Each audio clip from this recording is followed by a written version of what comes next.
एक माणूस 5 देश 6 दिवस आणि भारतात घेऊन आला 3,32,000 कोटी रुपयांची गुंतवणूक. पण सोशल मीडियावर ट्रेंड काय होता? तुम्ही आम्हाला म्हणालात की परदेश दौरे करू नका आणि स्वतः परदेशात गेलात. आज मी तुम्हाला एक गोष्ट सांगणार आहे. ओपिनियन नाही, डाटा. भावना नाही, फॅक्ट्स. आणि शेवटी तुम्हीच ठरवा, हा दौरा देशासाठी होता की स्वतःच्या फायद्यासाठी होता. आधी कॉन्टेक्स्ट समजून घ्या, कारण कॉन्टेक्स्ट नाही तर ट्रुथ नाही. 2025-26 साल इस्रायल आणि इराणचं युद्ध भडकलं होतं. अमेरिकेने इराणच्या बंदरांवर नेव्हल ब्लॉकेड लावलं आणि त्या एका ठिकाणावर संपूर्ण जगाचं लक्ष गेलं. स्ट्रेट ऑफ हॉर्मुझ हे नाव लक्षात ठेवा. ही एक सामुद्रधुनी आहे, फक्त 33 किलोमीटर रुंद, पण जगातलं 20% क्रूड ऑइल याच मार्गाने जातो. आणि भारताच्या 45 ते 50% ऑइल इम्पोर्ट याच एका रस्त्याने येतात. जेव्हा तिथे युद्ध होतं तेव्हाही भारत थरथरतो. डाटा बघा. भारत आपल्याला एकूण ऑइल गरजेपैकी 90% इम्पोर्ट करतो. ऑइल हे आपल्याला इम्पोर्ट बिल मधलं 15 ते 25% दर महिना. आणि युद्ध सुरू झाल्यावर काय झालं? भारताचे फॉरेक्स रिझर्व्ह म्हणजे परकीय चलनाचा साठा $728 बिलियन वरून $690 बिलियन वर आला. म्हणजे $38 बिलियन बुडाले. जवळपास 3,20,000 कोटी रुपये. IMF ने सांगितलं भारताची करंट अकाउंट डेफिसिट 2026 मध्ये $84 बिलियन असेल. आपल्या देशामध्ये जेवढं आपण कमवतो त्यापेक्षा जास्त खर्च करतोय. हे संकट होतं, हे रिअल होतं. अशा वेळी एक PM काय करेल? बाहेर जाऊन देशासाठी लढेल की घरी बसून ट्विट करेल? मोदींनी देशाला 5 गोष्टी सांगितल्या. सगळ्यात पहिली, सोनं विकत घेऊ नका 1 वर्षासाठी. दुसरी, पेट्रोल डिझेल कमी वापरा. तिसरी, प्रदेश प्रवास टाळा, अननेसेसरी. चौथं, रासायनिक खत निम्म्याने कमी करा. 5वं, खाद्यतेल कमी वापरा. लोक हसले, लोकांनी टीका केली, पण लोकांना माहीत नव्हतं इकॉनॉमिक चेन रिॲक्शन म्हणजे काय. सोन्याचं सत्य.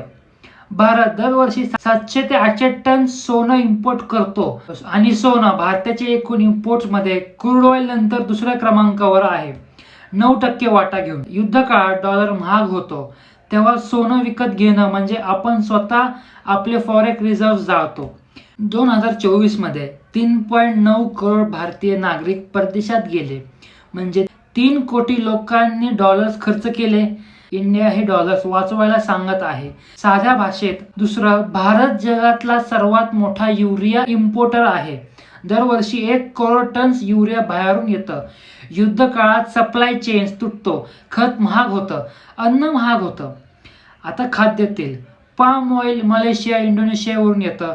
सनफ्लॉवर ऑइल युक्रेन रशियावरून येतं. दोन्ही सप्लाय चेन डिसरप्टेड आहेत. हे एक चेन रिॲक्शन आहे. फॉरेक्स कमी म्हणजे रुपये कमजोर, रुपये कमजोर म्हणजे ऑइल महाग, सगळं महाग. मोदींनी हे साध्या भाषेत सांगितलं होतं. आजच्या काळात जबाबदारीने जगणं म्हणजे राष्ट्रभक्ती आहे.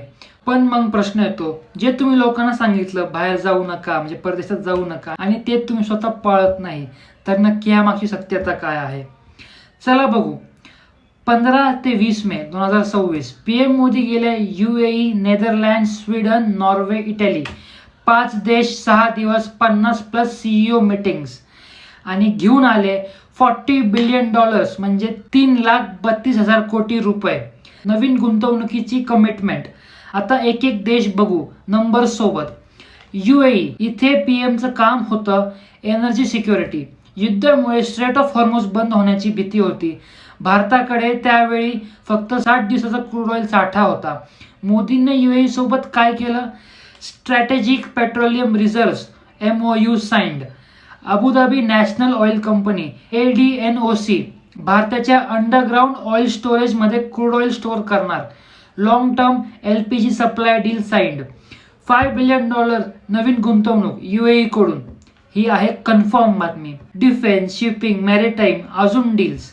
सोप्या भाषेत सांगतो, जर स्ट्रेट ऑफ हॉर्मुझ बंद झाला तर भारताच्या दुसऱ्या अंडरग्राऊंड स्टोरेजमध्ये UAEचं ऑइल असेल. भारत फ्यूल क्रायसिसमध्ये जाणार नाही. हे टुरिस्ट ट्रिप होती की देशाची लाईफ इन्शुरन्स? तुम्हीच ठरवा. दुसरी कंट्री नेदरलँड्स.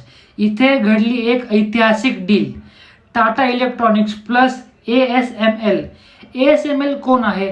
जगातली एकमेव कंपनी जी सेमीकंडक्टर लिथोग्राफी मशीन्स बनवते. IPhone, Android, laptop, car, AI chip सगळ्यात ASML ची मशीन लागते. ASML शिवाय जगात सेमीकंडक्टर बनत नाही आणि ASML ने इंडियासोबत डील केली. टाटा इलेक्ट्रॉनिक हा प्लांट 11 बिलियन्स म्हणजे 91,000 कोटी रुपये, 50,000 wafers per month, AI chips, automotive chips, 20,000 plus नोकऱ्या निर्माण होतील फक्त या एका प्लांट मधून. आता नेदरलँड सोबत 17 एग्रीमेंट साईन झाले. कोणते कोणते?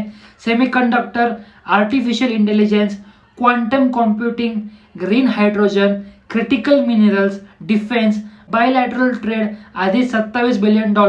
आता स्ट्रॅटेजिक पार्टनरशिप रोडमॅप 2026 ते 2030 हे व्यापारासाठी होतं की भारताला टेक्नॉलॉजी इंडिपेंडंट बनवण्यासाठी? तुम्हीच ठरवा. तिसरा देश स्वीडन. स्वीडन म्हणजे व्हॉल्वो, आयकिया, H&M, पण मोदी गेले होते टेक्नॉलॉजी आणि ग्रीन एनर्जीसाठी. स्वीडन इंडिया टाईज स्ट्रॅटेजिक पार्टनरशिपवर नेल्या. Focus green transition, emerging technologies, innovation. आता चौथी कंट्री नॉर्वे. तिसरी इंडिया नॉर्डिक समिट. नॉर्वे हे जगातलं सर्वात मोठं सॉव्हरजन वेल्थ फंड्स पैकी एक. Government pension fund global $1.7 trillion. मोदीने नॉर्वेच्या सर्वोच्च नागरी सन्मान मिळवला आणि हा सन्मान फक्त त्यांच्यासाठी नव्हता, तर हा सन्मान पूर्ण देशवासियांसाठी होता. Grand cross of the royal Norwegian order of merit इथे डील्स झाल्या. Deep sea technology, critical minerals, climate action, clean energy, arctic research. Norway सोबत ग्रीन स्ट्रॅटेजिक पार्टनरशिप साइंड. पाचवा देश आणि शेवटचा देश जे खूप चर्चेत राहिलं, मेलोडी. आपण सर्वांनी मेलोडी हा विषय ऐकलाच असेल, पण ह्या विषयाच्या व्यतिरिक्त पण भरपूर काय काय तिकडे झालं होतं. इटली म्हणजे defence manufacturing power house. Italy सोबत टाईज स्पेशल स्ट्रॅटेजिक पार्टनरशिप वर नेल्या.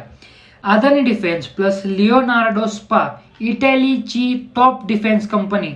भारतामध्ये आता ती हेलिकॉप्टर मॅन्युफॅक्चरिंग इकोसिस्टीम उभारणार.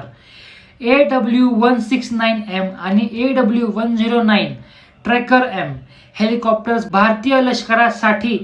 इटली इंडिया बायलॅटरल ट्रेड आधी $14 बिलियन होता, आता टार्गेट $20 बिलियन बाय 2029.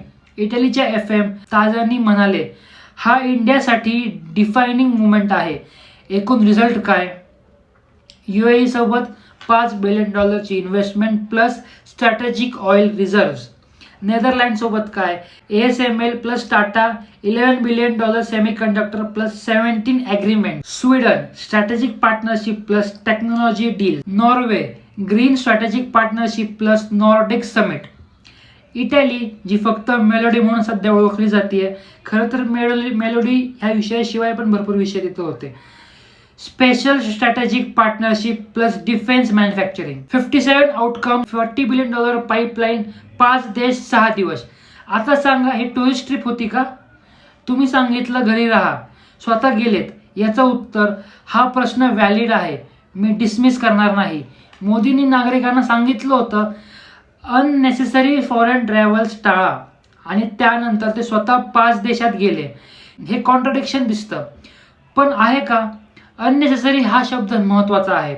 तुम्ही जेव्हा वेकेशनसाठी दुबईला जाता, डॉलर्स खर्च करता, फॉरेक्स जातो. PM जेव्हा UAEला जातो तेव्हा $5 बिलियन घेऊन येतो. स्ट्रॅटेजिक ऑइल डील करतो, फॉरेक्स वाचवतो. या दोन्ही गोष्टी सारख्या आहेत का? एक CEO जेव्हा कंपनीसाठी डील क्लोज करायला जातो आणि एक एम्प्लॉई जेव्हा वेकेशनला जातो, दोन्ही परदेशात जातात, पण पर्पज वेगवेगळे आहेत. तुम्ही तुमच्या घरासाठी कर्ज घेता का? होय, कारण ते इन्व्हेस्टमेंट आहे. तुम्ही वेकेशनसाठी EMI काढता का? कदाचित, पण ते एक्सपेंडिचर आहे. PMचा दौरा इन्व्हेस्टमेंट होती आणि टुरिस्ट ट्रिप एक्सपेंडिचर. फरक समजला का? आणि एक आणखी मुद्दा, PM गेले नसते तर नेदरलँड्समध्ये ASML डील होण्याची शक्यता होती का? UAE सोबत स्ट्रॅटेजिक ऑइल रिझर्व्ह MOU झाला असता का? इटलीमध्ये डिफेन्स मॅन्युफॅक्चरिंग पार्टनरशिप होणार होती का? डिप्लोमसी पर्सनल असते, फेस टू फेस असते. $40 बिलियन इन्व्हेस्टमेंट ईमेलवर येत नाही साहेब, झूम कॉलवर येत नाही साहेब. ती येते जेव्हा पीएम उठतो, जातो, नेगोशिएट करतो, डील्स करतो. आणि हे डील्स म्हणजे काय? म्हणजे भारतात येणाऱ्या जॉब्स, भारतात येणाऱ्या फॅक्टरीज, भारतात येणारे टेक्नॉलॉजी इंडिपेंडन्सी. आता मला एक गोष्ट सांगायची आहे मनापासून. आपण घर चालवतो, EMI, मुलांची शाळा, घरातले वाद, महागाई हे सांभाळताना आपण थकतो. तो माणूस 140 कोटी लोकांचं घर चालवतो. त्यात शेतकरी आहेत, व्यापारी आहेत, गरीब आहेत, श्रीमंत आहेत, 29 राज्य आहेत, 8 केंद्रशासित प्रदेश आहेत, 22 अधिकृत भाषा आहे. आणि बाहेर चायना आक्रमक आहे, पाकिस्तान दहशतवाद करतोय, मिडल ईस्ट जळतोय, युक्रेन युद्ध चालूच आहे. Inflation, unemployment, infrastructure, farmers crisis. आणि हे सगळं parliament, supreme court, states, media, opposition ह्या सगळ्यांना सांभाळत चालायचंय. आता एक प्रश्न विचारतो, तुम्ही त्या जागी बसलात, जर तुम्ही PM झालात तर तुम्ही काय करणार? सोपं आहे सांगायला, मी हे करेल, मी ते करेल, मी असं करेल, मी तसं करेल. पण खरंच तुम्ही ते कराल? तुमच्यामुळे 140 कोटी लोकांचं आयुष्य बदलणार आहे किंवा 140 कोटी लोकांचं आयुष्य घडणार आहे. क्रिटिसिझम वेलकम आहे, पण डाटा सोबत. टीका करा, पण आधी समजून घ्या. कारण जो माणूस $40 बिलियन घेऊन परत आला, इंडिया आज जगातील 6वी सर्वात मोठी इकॉनॉमी झाली. आधी ती 4थी होती, आता ती 6वी वरती आली आहे. का? कारण हे युद्ध सगळीकडे चाललेलं आहे, सगळीकडे महागाई वाढलेली आहे. 2030 पर्यंत, तरी असं म्हणतात 2030 पर्यंत सर्वात मोठी इकॉनॉमी होण्याची शक्यता भरपूर आहे अजून सुद्धा. 2047 पर्यंत विकसित भारत, डेव्हलप्ड इंडिया. पण हे स्वप्न पूर्ण होणार कसं? Semiconductor chips, ASML deal Netherland, energy security, oil reserve deal UAE, defence manufacturing, green technology Norway, Sweden. हे सगळं एकमेकांशी जोडलेलं आहे. 5 देश, 6 दिवस, 57 आउटकम आणि $40 बिलियन इन्व्हेस्टमेंट्स. हे फक्त आकडे नाहीत, हे आपल्या मुलांच्या भविष्याचे बिल्डिंग ब्लॉक्स आहेत. तेव्हा पुढच्या वेळी जेव्हा कुणी म्हणेल, तेव्हा तुम्ही सांगा 3,32,000 कोटी घेऊन यायला गेले होते. सोनं नको आणि पेट्रोल का कमी वापरायचं? तुम्ही सांगा. फॉरेक्स रिझर्व्ह वाचवायला, चेन रिॲक्शन थांबवायला.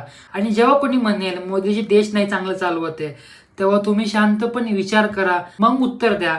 मग तू कर, डाटा दाखव, सोल्युशन दे. आपण क्रिटिक बनणं सोपं आहे, सोल्युशन देणं कठीण आहे, एक्झिक्यूट करणं सर्वात कठीण आहे. पण जो माणूस जगाच्या संकट काळात उठतो आणि देशासाठी लढतो, त्याला आपण पाठिंबा द्यायला हवा. इंटेलिजंटली, डाटा सोबत, ब्लाइंडली नाही. जय हिंद, जय महाराष्ट्र.